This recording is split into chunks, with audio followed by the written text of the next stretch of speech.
This is the first lecture for Text Unit 5, which concerns heat and chemistry.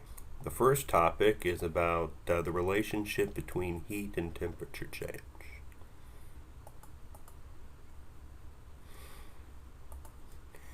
Heat is a form of energy. You probably were introduced to that in your secondary education. Energy comes in many forms. Heat is one of them.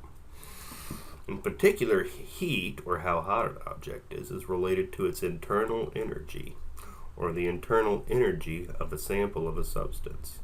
Now, this is the energy of the atoms and or molecules inside the substance. Heating an object increases this energy. As a form of energy, heat is measured in units of joules. These are the metric units of heat. The corresponding English units, which you probably have also heard of, are calories.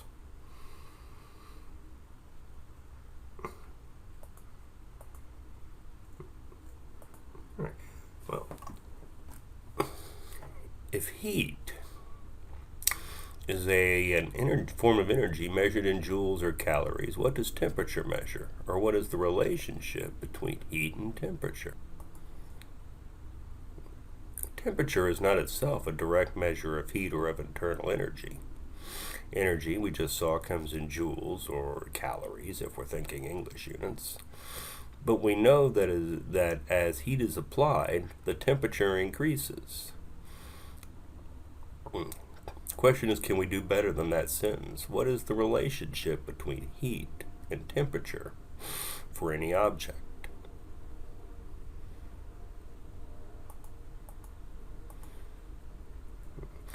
Well, you can relate heat to changes of temperature with a straightforward relationship. Q, the heat in or out, a thing in joules, an amount in joules, is equal to the heat capacity of whatever object or thing it is you're thinking about, multiplied by its change in temperature. You'll see this convention a lot in your science courses. This delta T, delta means change. This refers to a change in temperature. So the heat that goes into or out of an object, heat in or out, is equal to the heat capacity times the change in temperature. Okay. Note this relationship accounts for heating or cooling. Heat can go into an object or out. In the jargon, if heat goes into an object, well, Q is greater than 0, and the process is called endothermic.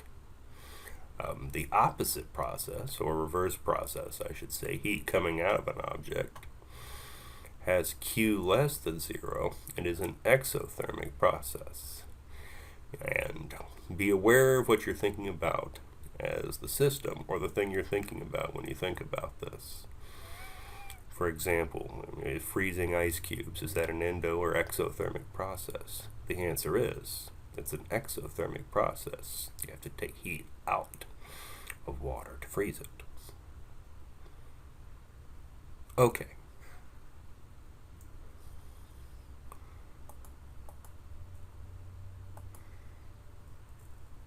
Heat capacity, C from the equation on the previous slide, depends on the substance, whatever you're thinking about, and also depends on the amount of substance, making it an extensive property. In particular, the heat capacity is equal to the specific heat times the mass. C sub S stands for the specific heat. Sometimes you'll see that as S in other sources. And again, depends on the substance. For example, for water, the specific heat to 3 significant figures is 4.18 joules per gram Celsius. This is the same as 4.18 joules per gram Kelvin if you look in the tables. And let me emphasize that grams times Celsius is in the denominator. It's joules over grams times Celsius. These are the units of the heat capacity.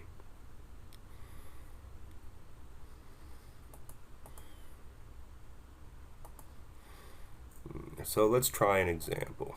Calculate the amount of heat needed to increase the temperature of 250 grams of water from 20 to 46 Celsius.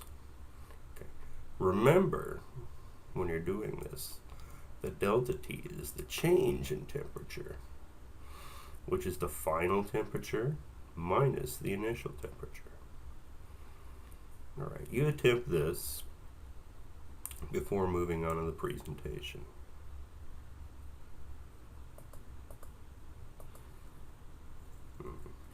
Q is C times delta T, or specific heat times mass times the change in temperature.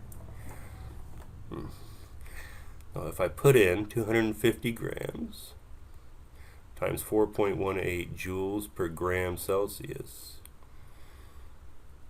times 46 Celsius minus 20 Celsius,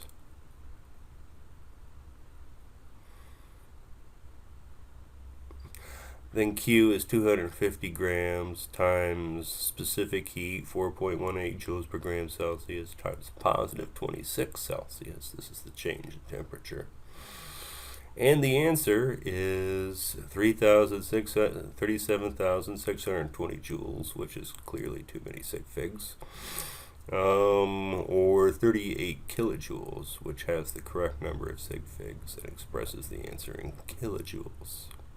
Note that the process is endothermic.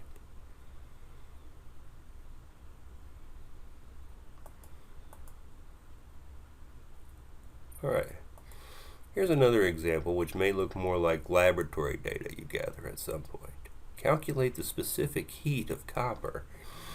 Given that 204.75 joules of energy raises the temperature of 15 grams of copper from 25 to 60 Celsius. All right, you attempt this problem before looking at the solution.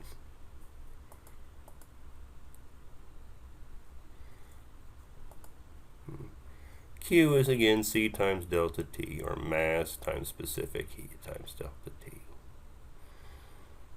I'm interested in specific heat, so I can algebraically rearrange that. As specific heat is equal to the heat divided by the product of mass and temperature change.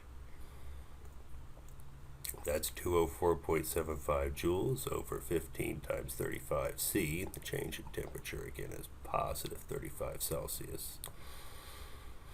And so that gives a specific heat of 0.39 joules per gram Celsius.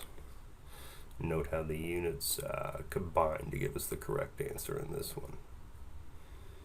Just as an observation, specific heats and heat capacities will always be positive numbers.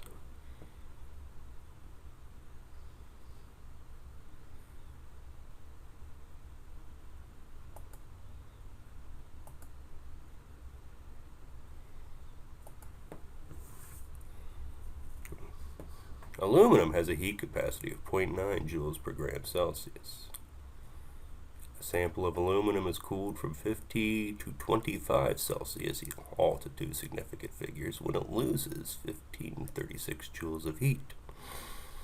What is the mass of the aluminum?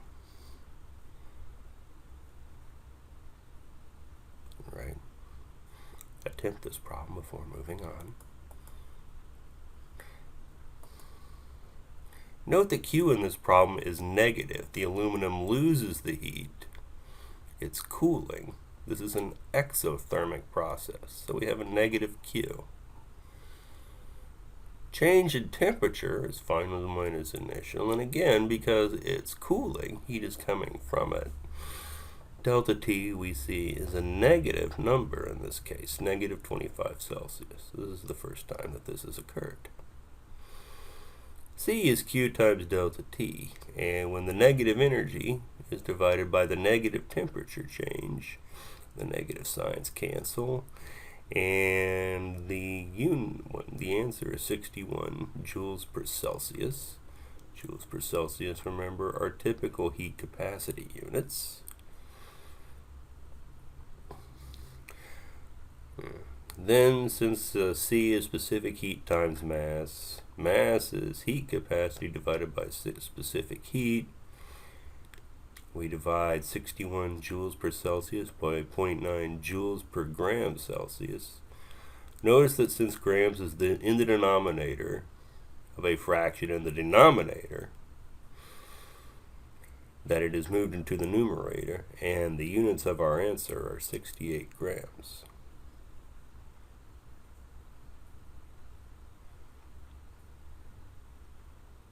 Alright, this concludes the first presentation for Unit 5.